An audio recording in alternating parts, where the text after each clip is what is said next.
की राजधानी नई दिल्ली में कल से एआई इम्पैक्ट समिट की भव्य शुरुआत होने जा रही है। टेक्नोलॉजी जगत के इस बड़े और बहुप्रतीक्षित आयोजन को लेकर पूरे देश में व्यापक सुरक्षा और व्यवस्थागत तैयारियां की गई है।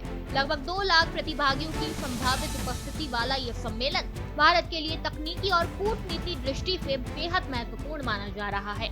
इस मेगा इवेंट में कई देशों के राष्ट्रपति, उपराष्ट्रपति, प्रधानमंत्री, नीति निर्माता और दुनिया की अग्रणी टेक कंपनियों के सीईओ तथा संस्थापक भाग लेंगे। विदेश मंत्रालय के अनुसार 16 फरवरी से शुरू हो रहे इस वैश्विक सम्मेलन में 7 देशों के राष्ट्रपति, 2 देशों के उपराष्ट्रपति और 9 देशों की प्रधानमंत्री शामिल होंगे। इसके अलावा artificial intelligence, digital innovation, cyber सुरक्षा और उभरती तकनीकों से जुड़े विशेषज्ञ भी अपने विचार साझा करेंगे।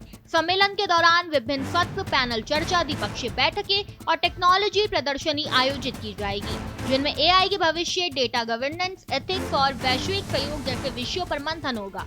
एमईए के मुताबिक ये शिखर सम्मेलन 3 प्रमुख स्तंभों पीपल, प्लांट एंड प्रोग्रेस, लोक, पृथ्वी और प्रगति पर आधारित है।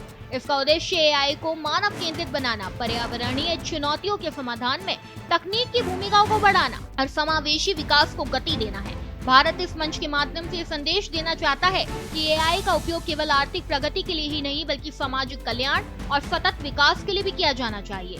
राष्ट्रपतियों की सूची में लुइस इनासियो लुला दा सिल्वा, राष्ट्रपति ब्राजील, इमैनुएल मैक्रों, राष्ट्रपति फ्रांस, अलार कारिस, राष्ट्रपति एस्टोनिया, पीटर पेलोग्रिनी, राष्ट्रपति स्लोवाकिया जैसे प्रमुख नेताओं के नाम शामिल है। इस शीर्ष नेताओं की मौजूदगी से स्पष्ट है कि एआई इम्पैक्ट समिट केवल एक तकनीकी कार्यक्रम नहीं बल्कि वैश्विक नीति और कूटनीति का भी अहम मंच बन चुका है। विशेषज्ञों का मानना है कि इस सम्मेलन से भारत की डिजिटल नेतृत्व क्षमता को अंतर्राष्ट्रीय स्तर पर मजबूती मिलेगी और एआई के क्षेत्र में नए सहयोग, निवेश और साझेदारियों के रास्ते खुलेंगे। इस खबर में बस इतना ही। ऐसी तमाम खबरों को जानने के लिए देखते रहिए भारत एक्सप्रेस डिजिटल।